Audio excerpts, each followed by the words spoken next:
आज की कहानी अंधविश्वास। आज भी कुछ पिछड़े इलाकों में बहुओं को हद से ज्यादा मर्यादा करना पड़ता है। मेरी बहू एक ऐसी कहानी है जो समाज में फैली कुरीतियों से पर्दा उठाएगी। एक बहुत ही प्राचीन गांव था जहां लोग पुराने रीति रिवाज के तहत अपना जीवन व्यतीत किया करते थे। गांव में किशोर अपने माता पिता और पत्नी के साथ रहता था। किशोर की पत्नी शीतल शहर की पढ़ी लिखी लड़की थी, इसीलिए उसे गांव के रीति रिवाजों में ज्यादा दिलचस्पी नहीं थी। फिर भी उसे परंपराओं के अनुसार गांव के लोगों के सामने सर ढककर रखना पड़ता था। कुछ दिनों तक तो शीतल ने बड़े बुजुर्गों की मर्यादा रखते हुए यह बर्दाश्त किया, लेकिन जब उसे लगातार पर्दे में रहने से घुटन होने लगी तो उसने अपने पति किशोर से शहर जाने की बात कही।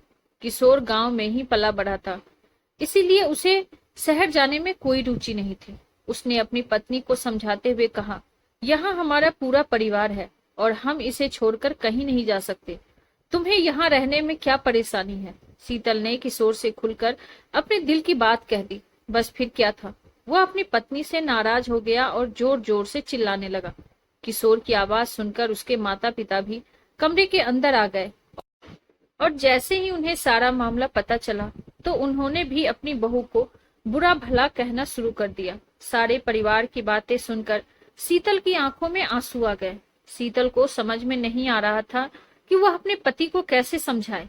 इस घटना के कुछ महीने गुजरने के बाद एक दिन शीतल सुबह होते ही बिना किसी से कुछ कहे घर से निकल जाती है। काफी दूर पैदल चलने से उसे थकान महसूस होने लगती है, इसीलिए वह एक सुनसान जगह पर जाकर बैठ जाती है। घर पर जैसे ही किशोर को पता चलता है कि उसकी पत्नी कहीं चली गई है तो वह सारे गांव में शीतल को ढूंढने निकल गया।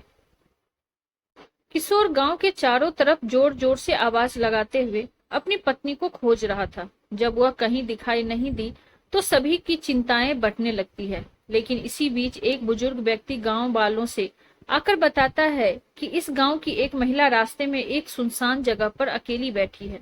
यह बात सुनते ही किशोर तुरंत उसी तरफ दौड़ लगा देता है। किशोर को भागता देख गांव के लोग भी उसके पीछे भागने लगते हैं। जैसे ही किशोर शीतल के नजदीक पहुंचा, उसे देखते ही उसके होश उड़ गए, क्योंकि शीतल अपने बिखरे बालों के साथ मिट्टी से खेल रही थी। शीतल को ऐसी स्थिति में देख गांव वालों को लगा जरूर यह कोई भूत पला है जो शीतल के पीछे पड़ गई है। सभी ने शीतल को काबू में करने की बहुत कोशिश की, लेकिन शीतल सभी को धक्का मारते हुए जोर जोर से रोने लगी। उसके रोने की आवाज किसी पुरुष की तरह लग रही थी। जैसे तैसे करके शीतल को घर लाया गया। गांव के सभी लोगों को शीतल की हरकतें भूतिया गतिविधि की ओर इशारा कर रही थी, इसीलिए सभी ने तांत्रिक को बुलाने को कहा। किशोर ने अपने कुछ रिश्तेदारों की सलाह से एक जाने माने तांत्रिक को बुलाया। तांत्रिक ने आते ही चारों तरफ एक घेरा बनाया और खतरे से बचने के लिए सभी को उस घेरे के अंदर रहने को कहा और शीतल के कमरे में अकेले ही चला गया। अंदर पहुंचते ही उसने शीतल को चेतावनी देते हुए कहा, साफ साफ बता दो यह नाटक क्यों कर रही हो, नहीं तो तुम्हें बहुत तकलीफ होगी। शीतल तांत्रिक को देखते ही आक्रामक होने लगी। तभी तांत्रिक ने शीतल के बाल पकड़कर दोबारा कहा, मैं अच्छी तरह से जानता हूँ भूत प्रेत नाम की कोई चीज नहीं होती। मैं कई वर्षों से इसी तरह लोगों के भ्रम दूर करता आया हूँ। तुम्हारे घर वालों को समझाना मुश्किल है, लेकिन तुम अच्छी तरह से जानती हो कि तुम यह नाटक कर रही हो।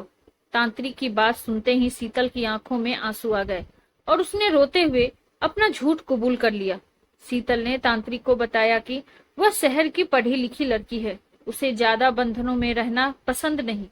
उसने कई बार अपने पति से यहाँ से दूर चलने को कहा, लेकिन जब वह नहीं माने तो मजबूरी में आकर उसने चुड़ैल चढ़ाने का नाटक किया ताकि वह अपने मन मुताबिक जी सके। दरअसल तांत्रिक एक वैज्ञानिक था जो कई सालों से भूतों के नाम पर फैली हुई अफवाहों की सच्चाई दिखाने के लिए रिसर्च कर रहा था और उसी वजह से उसने तांत्रिक वेशभूषा अपनाई थी।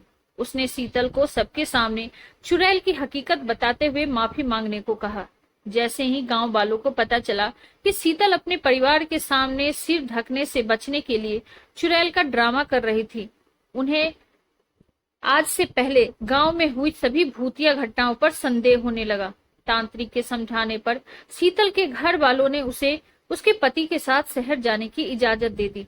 तांत्रिक की वैज्ञानिक सोच ने लोगों में भूतों के प्रति फैले अंधविश्वास को गहरी चोट दी, लेकिन यह तो सिर्फ एक शुरुआत थी।